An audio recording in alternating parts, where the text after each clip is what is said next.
Magistrate moves on. Next case. Now it's upon you to look for this 50,000 bob. You don't have airtime. If you don't do that, 4 p.m. inakuja.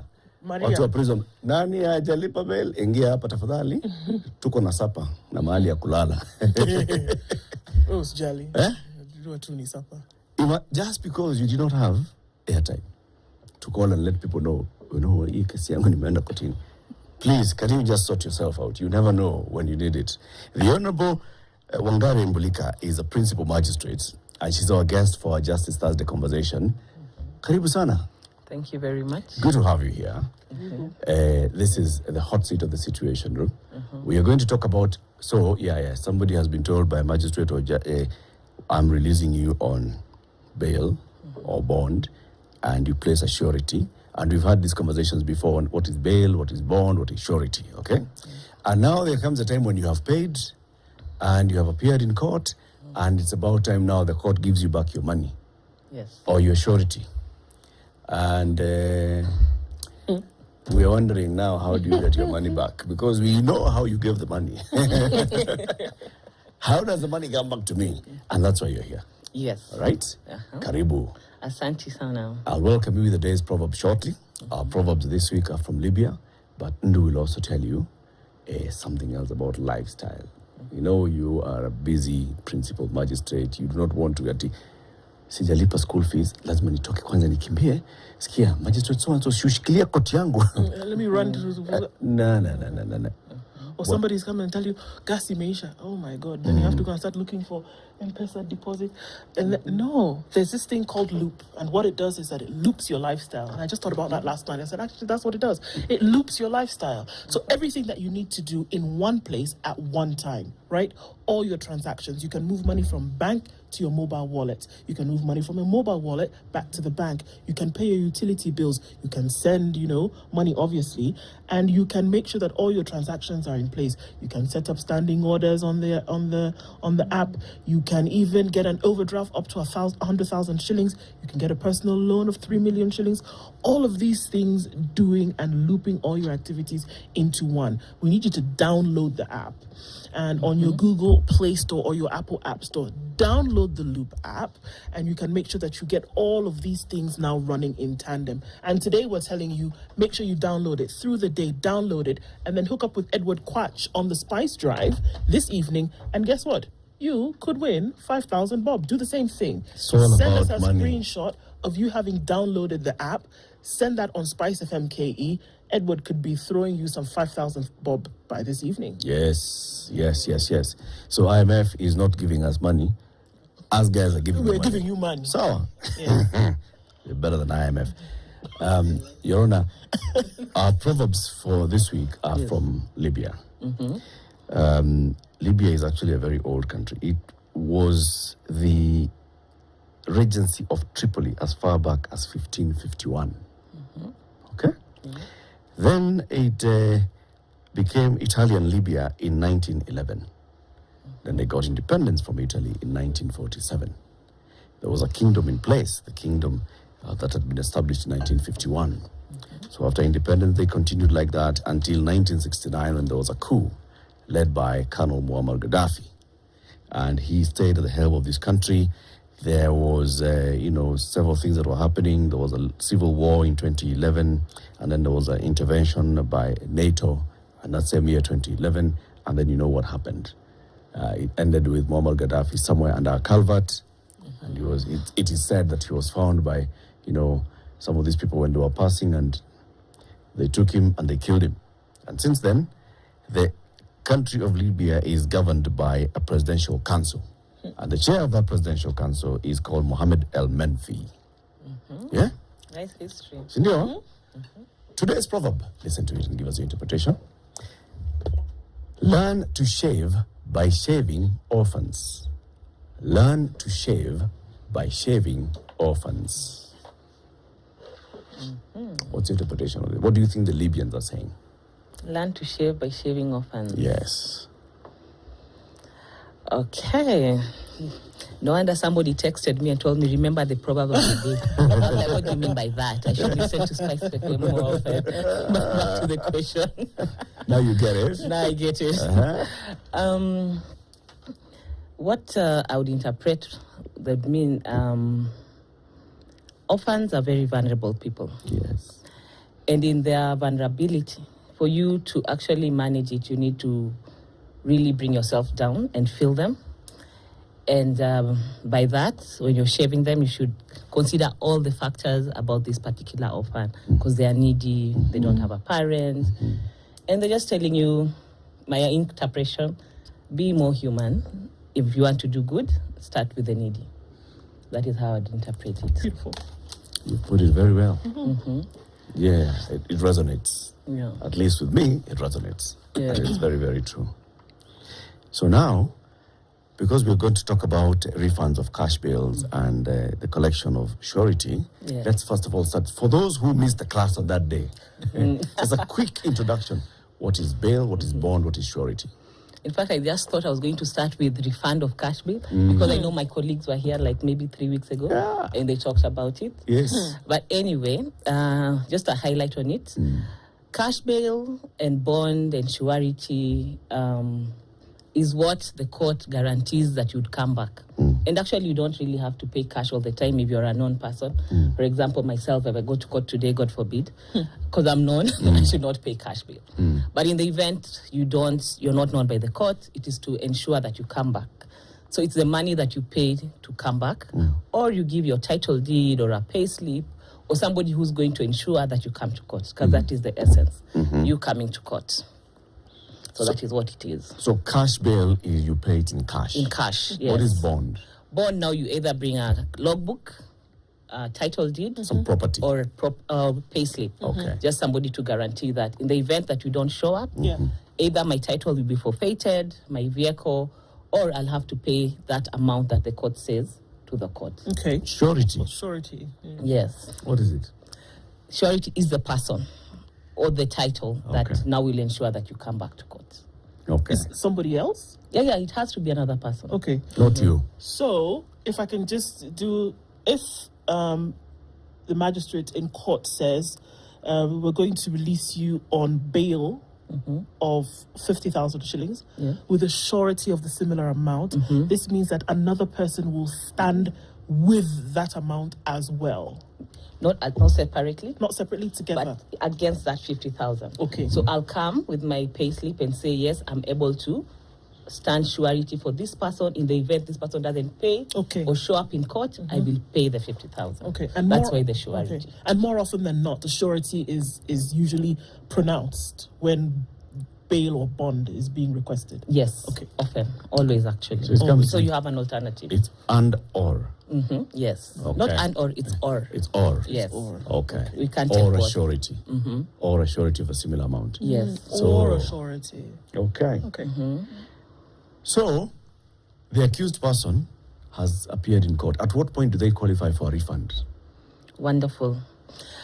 Now that's where I show up. Stomping ground. Yeah. Now, when we pronounce a sentence, in that either you'd be acquitted or convicted. At that time... So it's the end of the case. The end of the case. Okay. So at that time, that money becomes free for you. Either the person who deposited or the accused person. More often than not, it is somebody else who actually has deposited that money. Because remember, as you said, you'd be somewhere in the cells in the holding. and you have no airtime. Yeah. So, yes. So other people would pay for you and then now you'd come out. So when the case ends, you're supposed to get your money back automatically. Yes, because we don't need it. Unless now you move the court and tell the court, I don't want that money. You have fined me, let's say 50,000. Use the 50,000 that I had deposited as my cash bail so that I go home. And then we convert now that your cash bail to fine. Okay. Yes. When I paid my bail or my surety appeared, I was then allowed to walk free. Yes. And just appearing in court. Okay? So I've been, doing my other things. Throughout this period, whatever I deposited is still in court. Yes. If it was a title deed, if my case is 10 years long, that thing is not coming out until that case is concluded. Correct. I cannot dispose of this piece of land, of this motor vehicle, for those 10 years. Yes. So if I stand surety for somebody and I give in the logbook for my vehicle, I have basically committed myself to their case for the duration of their case. Correct. Yes. Do people know that? They do know that. We actually inform them when they are depositing their surety. Okay. Yes. We make them aware. What if now something happens in between? Let's not even come to the end of the case. Gari imepata accident, imekuwa write-off. Wonderful. Muko na logbook. Tutabaki na hiyo logbook. Yes, that's a scenario. We'll still remain with the logbook. However, in the event now this person runs away, that is the time now we'll realize, oh, actually that vehicle is a written off. We're holding something useless. worthless piece of paper. Yes. Is there a requirement to report? It is. You have to report at that particular instance. Okay. So when this thing becomes worthless, piece of paper, Yeah. I should come to court and say, by the way, that logbook you're holding, it's no longer valid, which means I am coming to say, instead, Take I'm giving you something. Yes. That's the law requires me to do that. Yes. You're supposed to do that. Otherwise, if you skip bail and we come for your vehicle and the vehicle is not there, we'll hold you accountable. Especially the owner. You know, the accused person really doesn't care about your property. It is your property that you should be reporting to the court. Okay. So you mentioned that whether you look at somebody being acquitted or sentenced, that is when now you will see this refund of, this bail coming to the individual. So if they're acquitted, obviously the case has come to an end, you get your money, you go. And it doesn't matter the time, because you can have somebody being, arrested for, what's the minimum felony here that you could see that would require bail? Yeah. 3 years in custody, but now maybe 6 months. Yeah. Okay. So, and then also depending on the amount, obviously, depending on the case, that's when you now would then say this is the amount that we're asking for bail. Yes. So if a case takes 3 years, that money will be held. Yes, it's going to be held in the judiciary. Okay, so the minute that the judicial officer now says, okay, this person has been found not guilty or whatever, then the process begins for the refund to happen. How long does that take? Now, as a judiciary right now, we are holding a lot of money to the tunes of millions. People don't come back for their money. Remember, the time you're depositing this money, you're rescuing somebody. And maybe you're having your cup of tea somewhere in the village. This person, a whole group tells you, please, let's go redeposit this money. You deposit it. 3 years later, the person has been acquitted or convicted. Do you think you'll go to court alone? So you are taken by a group. So that mentality that I go myself to court, I'm not going. So they abandon that money. Number two, there's usually a receipt. Back in the days, there used to be hard copy receipt, but we have gone digital. So that receipt is lost. So you cannot follow your money because now you're stranded. You don't know how to get your refund. And that's why I'm here today to tell you the processes have improved. You only need to bring your ID card, the receipt. In the olden eras, if you have the receipt, come with it. If it is lost, come with a police abstract and an affidavit stating that that receipt is lost. And also come with bank details so that now we deposit your money. It will only take now guaranteed 14 days because we have automated the process and it is at a click of a button. So come for your money. When someone is sentenced, they also get their money back? Yes. You get your money. Because you see now, the person, if that money is not used to pay fine, let's say you have been sentenced for a custodial sentence and not without an alternative of cash bail. Of a fine. Or refund. Yeah, so you get your money back. Yes. Okay. How do you process that? Ako jela. Remember, the person who deposited wasn't the person who was in jail. It's somebody different, always. Yes. I see. So even the cash bill was deposited by somebody else on behalf of the accused person. So that other person is the one who comes to collect. Yes. Higher. During the course of this case, the surety or the person who deposited bail dies. Wonderful. It happens. So now what happens? Now, in the circumstance that this particular surety dies, the accused person, it is honest to say he's passed away and I need a replacement. And the estate of that particular surety, maybe they deposit a logbook, a title deed, they come to court, present the death certificate, and we release that particular title deed or logbook back to the estate. But at this particular moment, you need letters of administration to show that indeed you're beneficiaries You're the of beneficiaries that of this. So you have to have your own process of actually identifying, and you have your letters of administration. Yes. So that you can come to claim this particular money or documents from the court. Yes. Where? It's a whole process, but you'll get your money back. Okay. When we're looking at collection of surety, Yes. how exactly does that work?